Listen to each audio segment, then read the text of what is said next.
গাড়িতে করে পাচার হচ্ছিল লেপার্ডের চামড়া। অভিযান চালিয়ে লেপার্ডের চামড়া সহ দুজনকে গ্রেফতার করলো বন দফতর। লেপার্ডের চামড়া সহ দুই ব্যক্তিকে গ্রেফতার করলো জলদাপাড়া বন বিভাগের আধিকারিক ও কর্মীরা। অভিযুক্ত দুজনেই কোচবিহার জেলার বাসিন্দা। একজনের নাম দীপঙ্কর মণ্ডল ও অপরজনের নাম তাপস বর্মন। তাদের দুজনকেই মাদারিহাট থেকে গ্রেফতার করা হয়। বিলাসবহুল গাড়িতে নিয়ে যাওয়া হচ্ছিল লেপার্ডের চামড়া। অভিযুক্তদের আগামীকাল আদালতে তোলা হবে।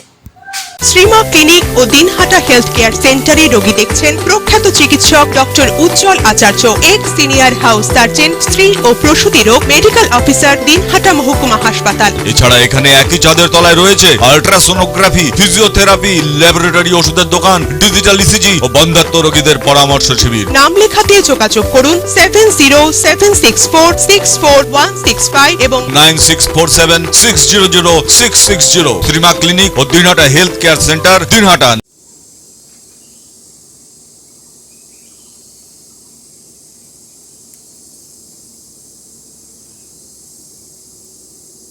শ্রীমা ক্লিনিক ও দিনহাটা হেলথ কেয়ার সেন্টারে রোগী দেখছেন প্রখ্যাত চিকিৎসক doctor Ujjwal Acharya, ex senior house surgeon, স্ত্রী ও প্রসূতি রোগ মেডিকেল অফিসার, দিনহাটা মহকুমা হাসপাতাল। এছাড়া এখানে একই ছাদের তলায় রয়েছে আল্ট্রাসোনোগ্রাফি, ফিজিওথেরাপি, ল্যাবরেটরি, ওষুধের দোকান, ডিজিটাল ইসিজি ও বন্ধ্যাত্ব রোগীদের পরামর্শ শিবির। নাম লেখাতে যোগাযোগ করুন 7076464165 এবং 9647600660। শ্রীমা ক্লিনিক ও Dinhata health care centre, Dinhata. Shrima clinic ও দিনহাটা হেলথ কেয়ার সেন্টারে রোগী দেখছেন প্রখ্যাত চিকিৎসক doctor Ujjwal Acharya, ex senior house surgeon, স্ত্রী ও প্রসূতি রোগ মেডিকেল অফিসার, দিনহাটা মহকুমা হাসপাতাল। এছাড়া এখানে একই ছাদের তলায় রয়েছে আল্ট্রাসোনোগ্রাফি, ফিজিওথেরাপি, ল্যাবরেটরি, ওষুধের দোকান, ডিজিটাল ইসিজি ও বন্ধ্যাত্ব রোগীদের পরামর্শ শিবির। নাম লেখাতে যোগাযোগ করুন 7076464165 এবং 9647600660। শ্রীমা ক্লিনিক ও Dinhata health care centre, Dinhata.